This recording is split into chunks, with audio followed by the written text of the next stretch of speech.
Hi, welcome to Textile Update. I'm Gwendolyn Hustvedt, and I want to talk to you more about wool.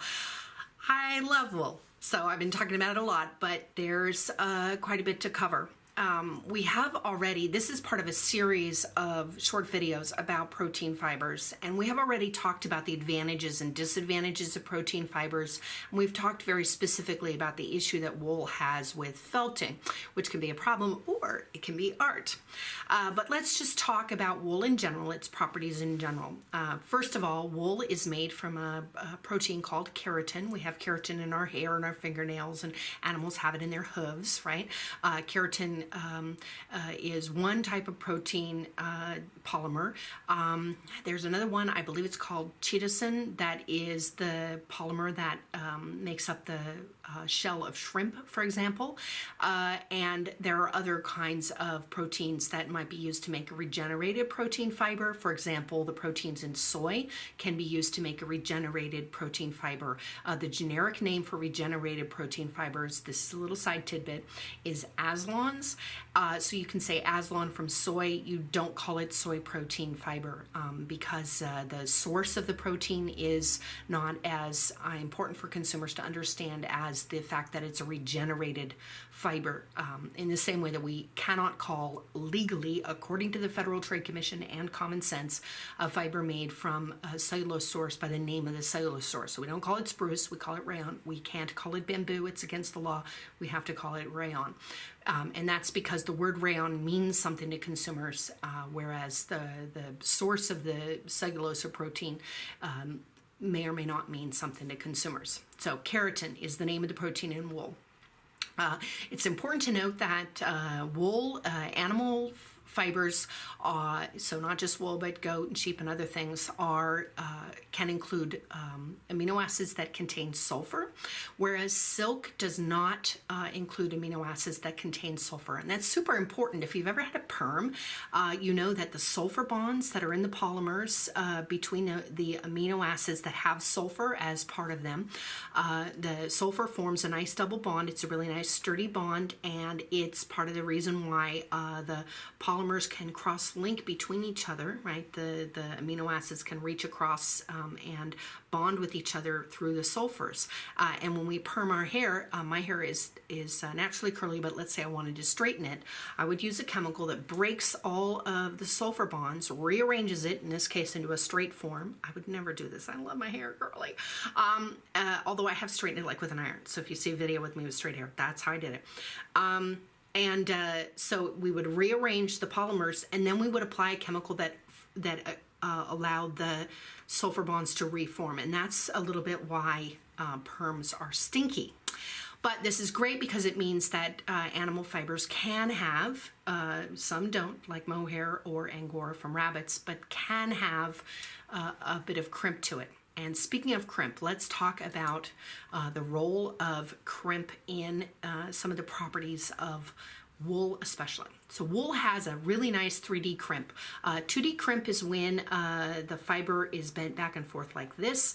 3D crimp is when it goes around and around like this. So most of my curls have a 3D dimension. A few of them, kind of like these right here, really only have a 2D dimension.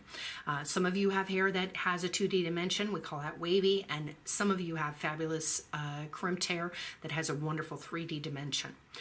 This 3D crimping in the wool influences a number of properties, and we should talk about that. It's really important to understand that the morphology, the shape of the wool, is where the property is coming from. So the wool fibers are cohesive. They stick to each other and can in fact felt, as we talked about before, and at the very least when we twist them tightly into a yarn, the yarns stay twisted. So these wool fibers in this knitted swatch right here, right, these wool fibers, we can twist them very easily, almost with our fingers.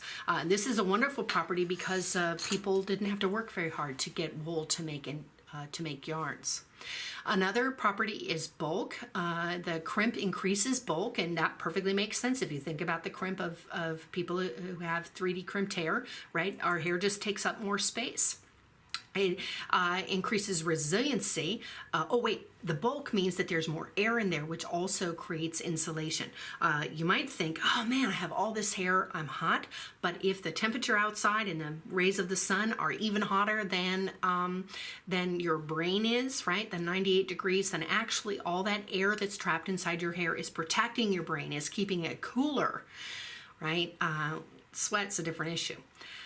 Resiliency is another property that the 3D crimp helps create benefits for. You know this again, if you have hair with a lot of nice crimp, you can put a ponytail holder in it. And I heard a rumor that people who have hair that doesn't have any crimp can get dents in their hair from their ponytail holders. It's a rumor because I don't know, it's never happened to me. I have very resilient hair. I can sleep on it for days and then just fluff it back out. And the elongation, right? My hair looks like it's only about this long, but if I pull it, it can go even longer. This is a property we love in 3D crimped wool, right? That it's really nice and stretchy. It makes it super comfortable.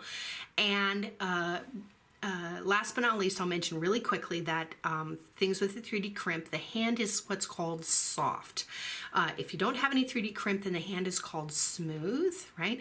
But if you have 3D crimp, then it's soft. And so now you know the compliment to give somebody when you touch their hair, which you should not do without permission.